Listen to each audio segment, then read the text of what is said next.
Welcome back, listeners, to the BizBlend Podcast, where we strip away the highlight reels and get into the messy, unfiltered truth about building a business on your own terms. Now, yeah, I'm your host, Sana, as always, here, and I'm bringing up a conversation today, which is personally I have been looking forward to because not because it's filled with hockey stick growth charts or overnight success stories, but because it isn't. We are sitting down with Katharina Huang, who walked away from a career as a machine learning data scientist during COVID to become an indie author of travel adventure puzzle game books. You heard that right, listeners. And she went from algorithms to puzzles, from corporate predictability to creative chaos. Now, listeners, her story isn't about escaping the grind to find some mythical work life balance paradise. No, it's not. It's about self acceptance, learning to be flexible when nothing goes as planned, and taking what she calls safe risks. She's also the front person of a metal band that, in her words, pays even less than writing. So clearly, we are dealing with someone, listeners, who's figured out how to redefine fulfillment on her own terms. So let me tell you, this isn't a pep talk. Nope. It's a real conversation about what it actually takes to leave behind the structure of corporate life and build something entirely your own. The fulfillment, but then also the fear, the financial realities, and the moments when you wonder if you made a huge mistake. So let's get into it. And Katharina, welcome to BizBlend. I'm really, really excited for this one. Thank you so much for the beautiful introduction. I love it. Thanks for having me on the show. Oh, it's so interesting, Katrina, because from tech to non-tech, um, and I think COVID, what it has been like 5, 6 years now when we got hit with COVID. A lot of people. In fact, I also, during the COVID, I didn't get affected by the layoffs, but it all happened like after COVID. Like all hell broke loose, layoff, and then some here and there somehow trying to, still get myself stuck onto this so-called stability of the corporate life. But then, the reality, it hits you like this, like it's like this huge n- dream that, kind of gets completely out. Like you get out of that dream and you realize that no, this isn't what it is right now. I have to pivot. And somehow it happens, maybe sometimes it happens through chances, like you are there on the right time in the right place for the right people, or you carve out your own path. And I think for me, as a person, if I would have taken interested, I would always love to learn from people, hear their stories, hear their journeys, who have carved out their own path. And I'm very, very, very, excited because it seems like you have really carved out your own path. So yeah, this is really, really exciting, Katrina. Yeah, I hope it's gonna inspire some people, but I don't know. I'm still on the path. I can't tell you if I'm gonna succeed or not, but yeah, I can tell you how I did it so far. It's been 2 years, and I think at the very least I have the means to do another year, and that's good enough for me. Hmm. And I'll come to your journey and the transition here, but something in the intro that you mention is safe risks. Now it's counterintuitive. It's counterintuitive. I've heard about calculated risks, and then sometimes I believe that when people talk about, okay, I can take risk, but I'm not taking it right now. And sometimes people, they get labeled as, okay, you are thinking about it too much, just do it, or you're overthinking, you're an overthinker, you fear a lot. But then I also believe that not everyone is same. Like somebody can take a huge risk, they may fail or they succeed, But then I would appreciate a person who is very mindful and cautious, taking a very safe risk here because they are aware, they know what they're doing, they know what is going to work, what is not going to work. So, how would you define safe risk here? Like, especially for entrepreneurs, founders. Yeah, it's it. Uh, yeah, I just came up with this phrase, safe risk. But I guess I can talk a little bit about where I'm coming from. Yeah. Um, my background, all of my family, including extended family and my partner's family and all my friends, they are all salary workers. They are all, I would say, mostly like highly educated. Um, I'm the only person in my family that doesn't have a PhD degree, and I'm very proud of that. But yeah, it's kind of that mentality. You work hard, you work smart, and then just stay on, have a stable life, and you get to enjoy uh your retirement life when you retire. That is the entire mentality that I was raised in. Um, but then, as you grow up, you kind of see some of your beliefs fall apart, and that's what happened to me during COVID. Um, I'm lucky I wasn't that affected by COVID either. I think it's interesting that tech actually hired more people in the first few years when COVID happened. Yeah. So yeah, we were lucky for a while, but my job wasn't very stable. I actually changed companies 3 times in a year, and that kind of burned me out.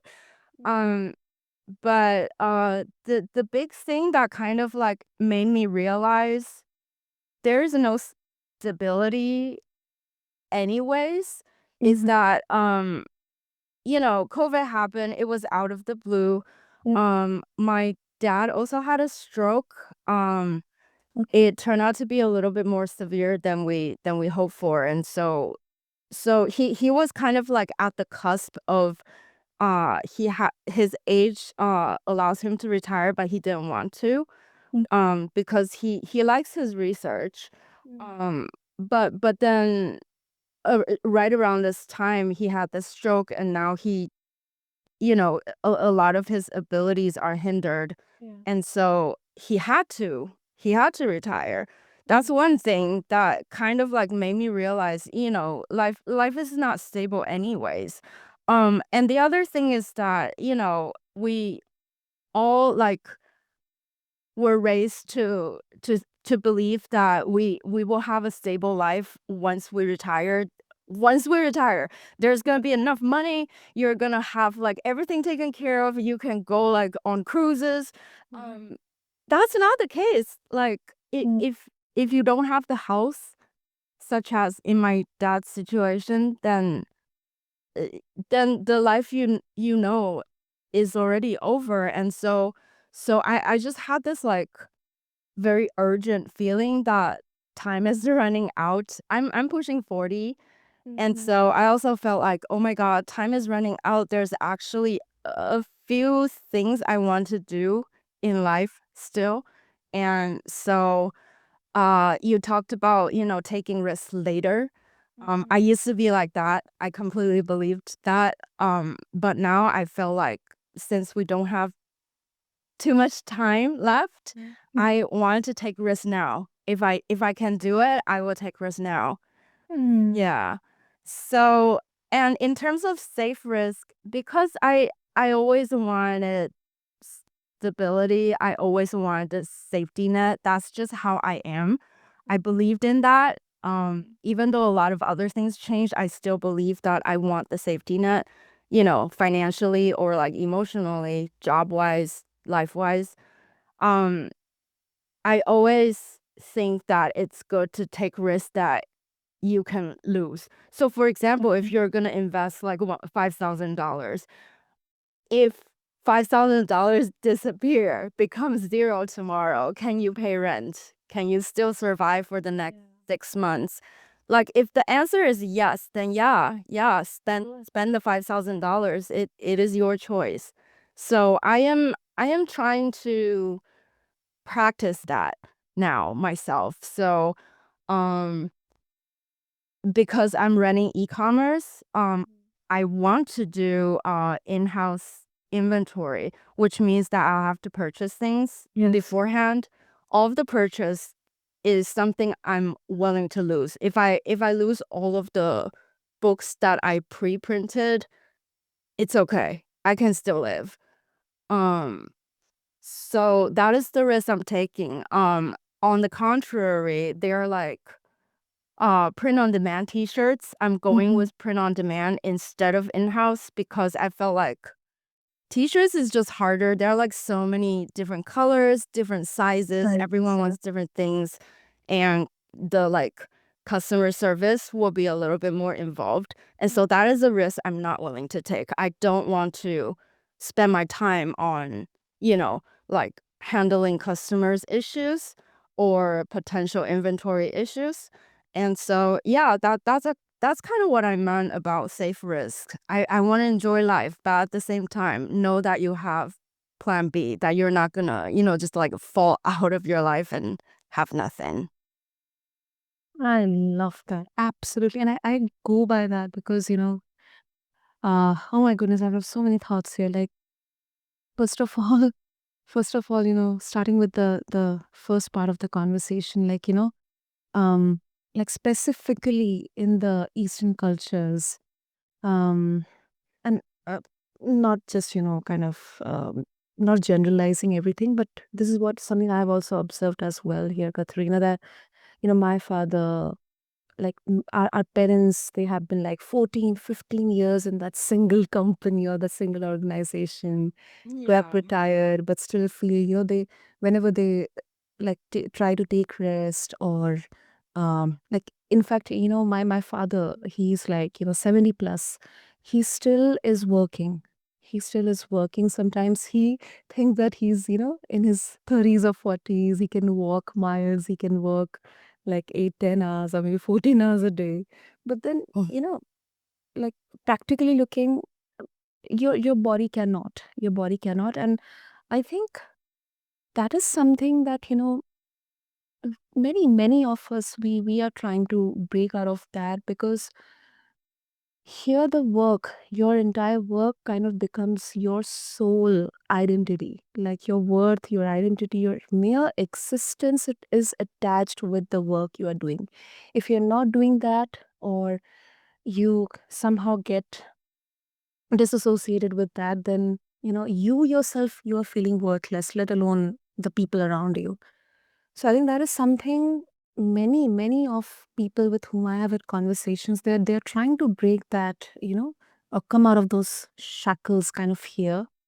And secondly, I love your clarity, because um, it's not a calculated risk, but it's like, you are mindful that, okay, you're taking a risk here, but then not at the cost of, okay, let me leave everything today. Let me follow my passion. We'll see what will happen. No, I think it's kind of irresponsible. And at the end of the day, if you have lost everything, then leave about the people who maybe would have judged you, or asked you or doubted you or your capabilities. um, what kind of answer you're going to give to yourself. And it's a very, very challenging spot to be on, because now you start to judge yourself. Now your inner critique comes into that existence, and it starts asking you, why the hell did I take that decision? Why did I do that? And you kind of, you get stuck in that vicious loop. So I think it's a very, very, it it shouts out loud clarity. It shouts out loud that you know what you're doing, and you know the risks here, the gains here, and you are responsible, you are accountable to yourself. And I think that is something many of, especially the founders and entrepreneurs, I mean, they are known to take risks. They are known, and it's a very hard journey because you are trying to bring an idea into fruition. You are putting money. Maybe you have got it from your family. Maybe you have got it from the investors. Maybe you are bootstrapped. But then there's a huge risk here. And then coupled with the external, whether it's market conditions, whether it's something like a pandemic or COVID, or whether it's geopolitical things and all that stuff. So I think the sole thing is here that I think is the clarity then, that listeners can actually take inspiration from you. Aw. Yeah, I kind of want to follow up on that a little bit more. Hmm. Yeah, I definitely had a lot of self-doubt. The clarity didn't come in one day. Yes. I think I was the most confused and depressed about my life around 2021. That's Mm. like, the shock of COVID happening died down. And then the reality set in that tech is kind of an industry that makes a lot of people work overtime. Yeah. And I was in that position where I felt like my partner has to go to work because he Mhm. he was always an essential worker. Okay. I was the only person staying at home. And then it just like very organically became, my life is both chores and work. Hmm. And then our company structure kind of was shifting as well because everyone started, just like working from home. There became more meetings, I would say. I don't know if like other people felt that way, but like for me, um, I was working from home part-time way before Okay. COVID, and so I felt a big shift. Um, I loved working from home before COVID, and then after Mhm. COVID, I just feel like, oh my gosh, like there's nonstop like Slack messages and then meetings, and then my 8 hours is gone, and then like I have to, like scramble to work on my actual projects after the 8 hours when I have to like make dinner, when I have to do other chores, the cat is yelling for dinner. And I just feel like honestly, I'm not alone in this when I say I felt like we were dealt a hand that's just bound to lose. Like it's impossible to handle so many things in 24 hours unless you don't sleep or unless you don't have family. But I want family. That's my choice. And so I had to figure out a way to make it work. Took me a very long time because I actually decided to stay on in the tech industry for 2, 3 more years to save up more money. Um, yeah, finance is a big thing, especially in Yes, California. yes, Yeah. it is.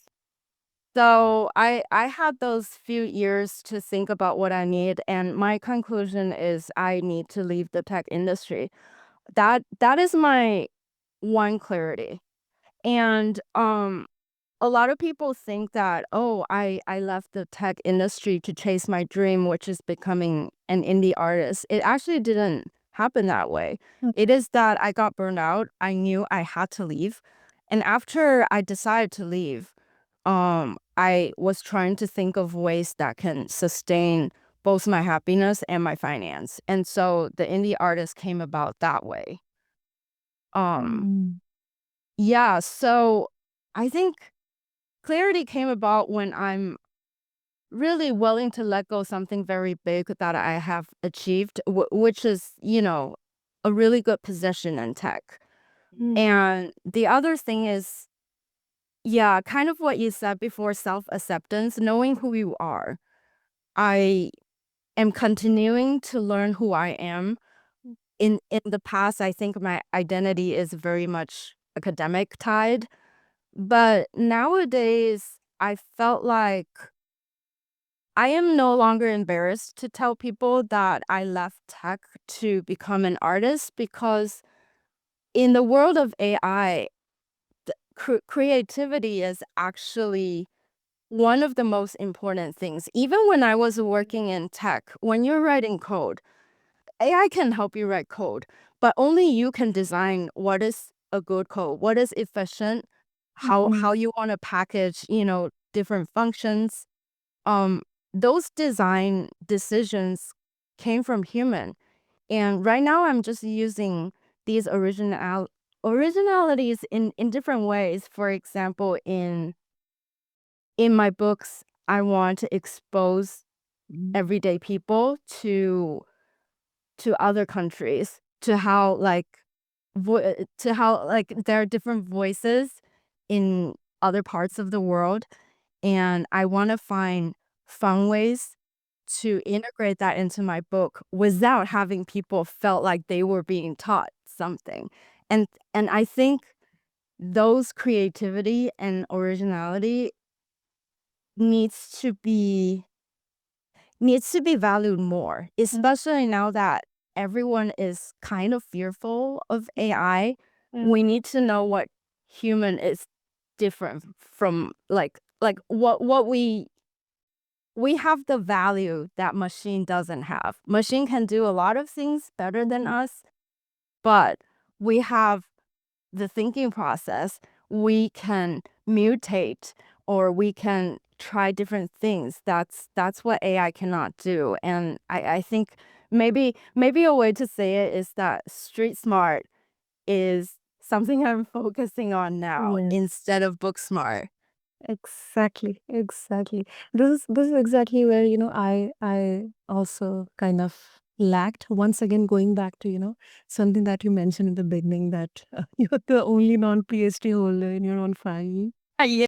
And and I swear, I mean, sometimes I do get frustrated because I have just one degree, and I see like people having dual degree, three degrees. I mean, they're getting, oh my goodness, is it absolutely like, your worth is equivalent to your degrees? Is that okay? Fine. It's really good that, because yes, education degrees, they give you that head start to begin with. But then at the same time, I think let's not just singularly focus on the degrees. And that's where, once again, something you mentioned is the creativity, the human part here.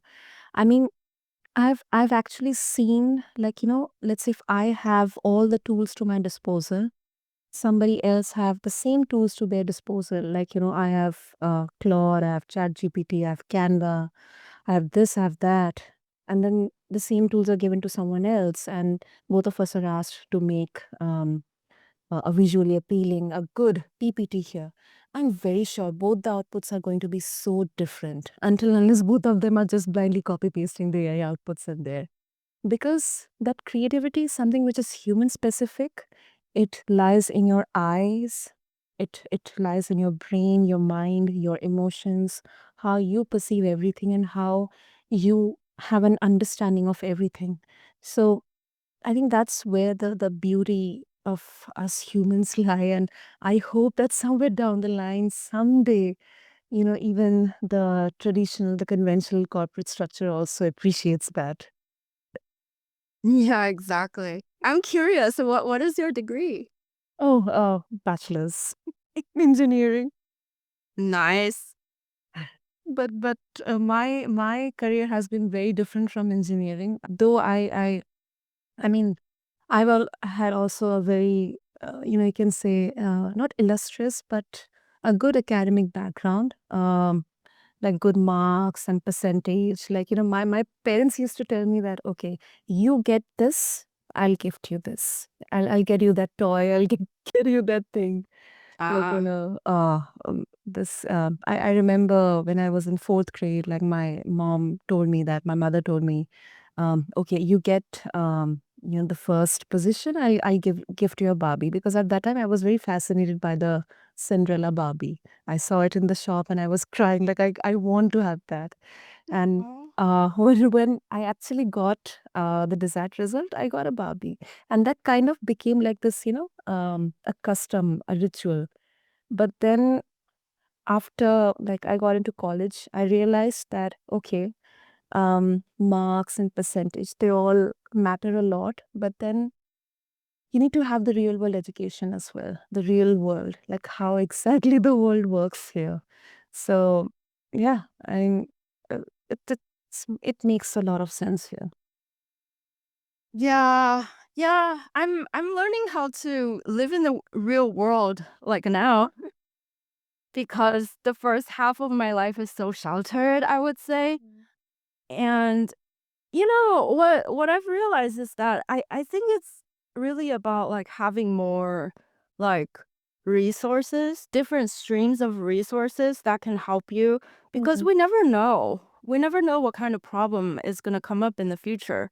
So, now we have degree as a resource, and now we have, doing your own business as a resource, Yeah. and internet, the free internet is the resource for all of us in the 21st century. So, yeah, I just feel like I'm happy to explore and I'm kind of wild-eyed and excited about what life can give us at this Mm, point. And I think maybe that's the way to deal with, the journey.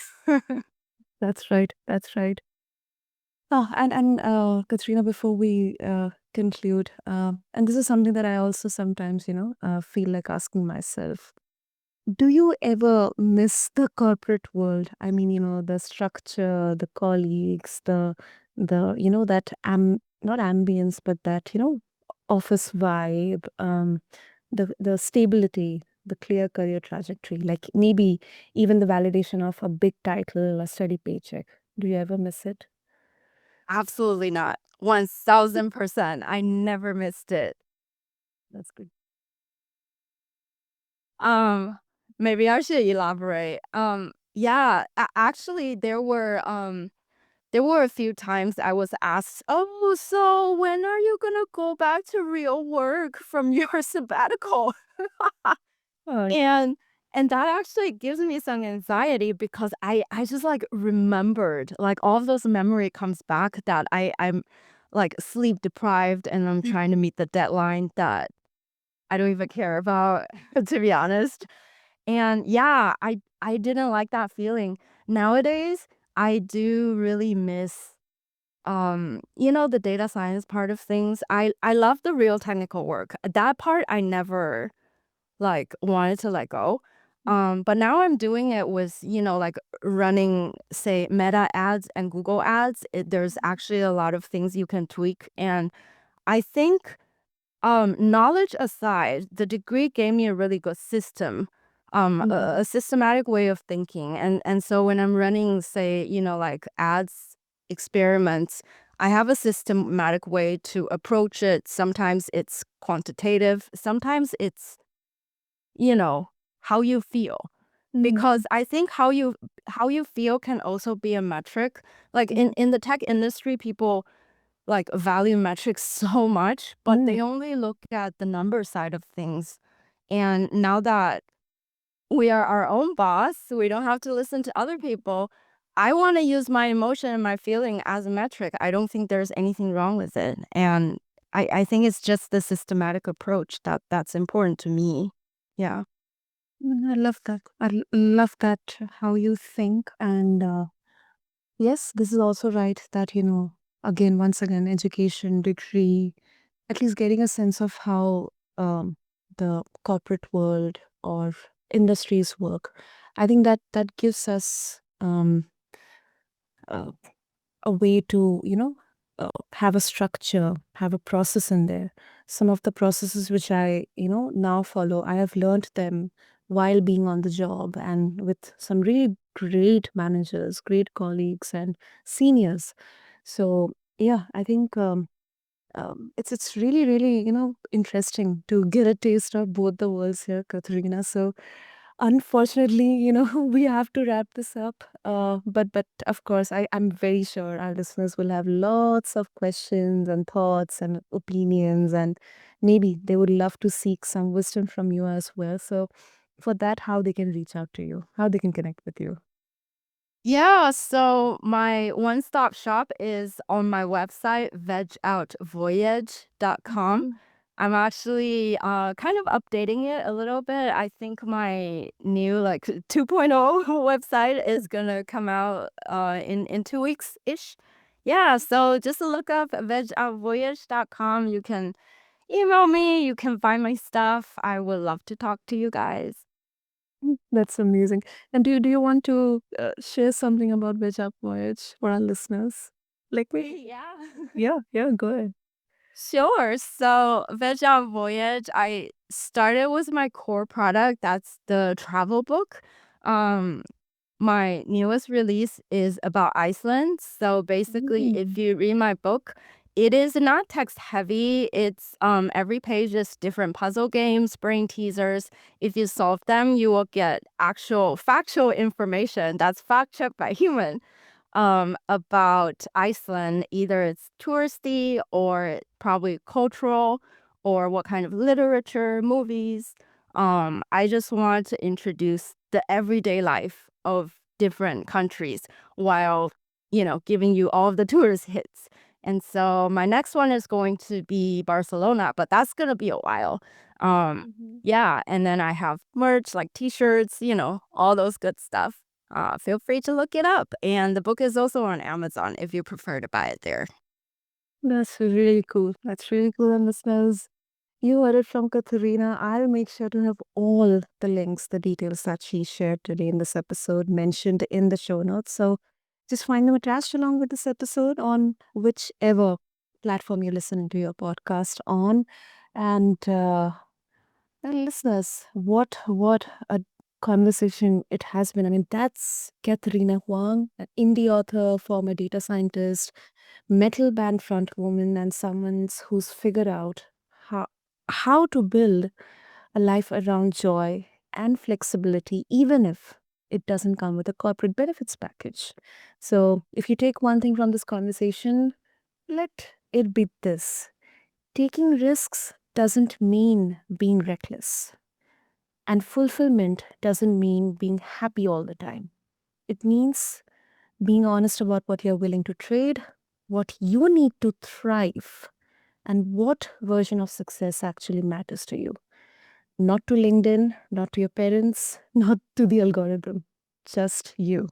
So, if this conversation resonated with you, or if it made you maybe a bit uncomfortable in a useful way, send us your thoughts. Follow us on all the platforms. We are on Spotify, Amazon Music, Audible, Apple, everywhere. And until next time, keep tuning into BizBlend. This is your host Sana signing off.